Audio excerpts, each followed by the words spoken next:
Yaw, Kaya, totoo ba yung sinabi ni Man Tomas na mayroon kang kapatid na dumating? meron, dalawa. May kapatid ka pa pala. Kala ko ikaw na yung huling lahi nyo eh. May laman yung sinasabi. Hindi mo naman. yan eh. Pero sa inyo ba tutuloy yun? Eh, asikip nyo eh. Wala nang tutulugan tsak yun eh. Siksikan na kayo ron eh.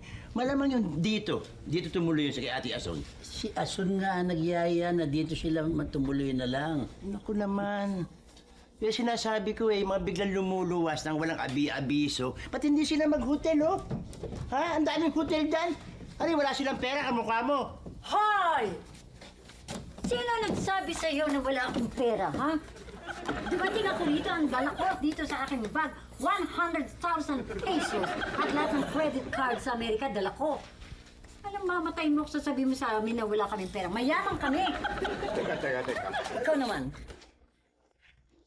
Sino ba itong nang mamata sa atin ito? Sino ka ba? Aray, wala ako dito. Kuya, wala yan. Walang binasan.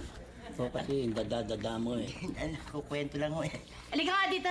Sandali lang. Halika nga. Halika nga. Dito ka. Napakabastos mo talaga, napakabastos mo. Yung mga pinagsasabihin mo yan. May bisita tayo tapos ganyan ka magsalit. Bastos ka talaga. Ate Rosie, pasensya na kayo. Hindi lang niya alam ang sinasabi niya. Alam niya, kapatid ko to si Richie.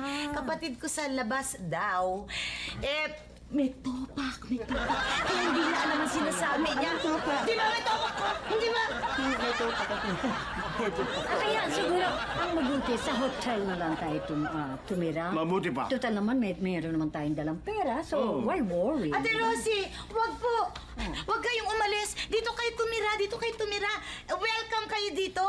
At ako naman ang may-ari ng bahay. At walang makapipigil sa akin kung sinong gusto kong patirahin dito. Kahit na kung sino pa diyang hampas lupa at mga patay gutom, walang pakialam. Kaya dito kayo. Manahan kayo dito.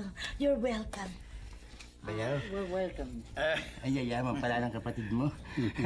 Mabuti nakilala ko yung mga kapatid mo. Pinakapaborito mong bayaw ito eh. At dito ho kayo tumira. Hindi ho kami papayag na mag-hotel ho kayo. Delikado, lalo marami kayong mga alahas, baka hold up po kayo. Dito kahit isang taon ho kayo rito, tandaan nyo. Wala magpapalis, wala makikialam mo. Kami ho bahala pagsisilbihan namin kayo. Ang galing mong kumambyo.